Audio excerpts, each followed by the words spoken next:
ఏపీలో పలు చోట్ల పెట్రోల్ డీజిల్ కొరత ఏర్పడింది. Nandigama, Kanchikacherla పట్టణాల్లోని petrol బంకుల్లో no stock బోర్డులు దర్శనమిస్తున్నాయి.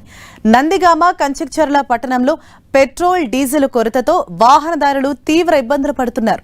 పెట్రోల్ బంక్ నిర్వాహకులతో ఆటో డ్రైవర్లు వాగ్వాదానికి దిగుతున్నారు. పెట్రోల్ డీజిల్ కొరత సమస్యను వెంటనే పరిష్కరించాలని ప్రభుత్వాన్ని వాహనదారులు కోరుతున్నారు. ఉమ్మడి కర్నూలు జిల్లాలో పెట్రోల్ డీజిల్ కొరతతో పలు బంకుల దగ్గర నో స్టాక్ బోర్డులు దర్శనమిస్తున్నాయి. కర్నూలు, నంద్యాల, ఆదోని, ఎమ్మిగనూర్, డోన్ తదితర ప్రాంతాల్లో పెట్రోల్ డీజిల్ కొరతతో వాహనదారులు ఇబ్బందులు పడుతున్నారు. ఆటో డ్రైవర్లతో పాటు చిన్న ట్రావెల్ సంస్థలు సైతం తీవ్ర ఇబ్బందులు పడుతున్నాయి. పలు బంకుల ముందు పెట్రోల్ డీజిల్ కోసం వాహనదారులు బారులు తీరారు. ఇక అంబేద్కర్ కోనసీమ జిల్లాలోని రామచంద్రపురంలో డీజిల్ కొరత ఏర్పడింది. పెట్రోల్ బంకుల దగ్గర క్యాన్లతో వాహనదారులు బారులు తీరారు. డీజిల్ కొరతతో వ్యవసాయ పనులపై తీవ్ర ప్రభావం చూపుతోందని ప్రజలు ఆవేదన వ్యక్తం చేస్తున్నారు. ప్రస్తుతం వరి పంట కోత దశలో ఉంది. పంటను కోసేందుకు వరి కోత యంత్రాలకు అవసరమైన డీజిల్ లభ్యం కాకపోవడంతో రైతులు తీవ్ర ఆందోళన చెందుతున్నారు.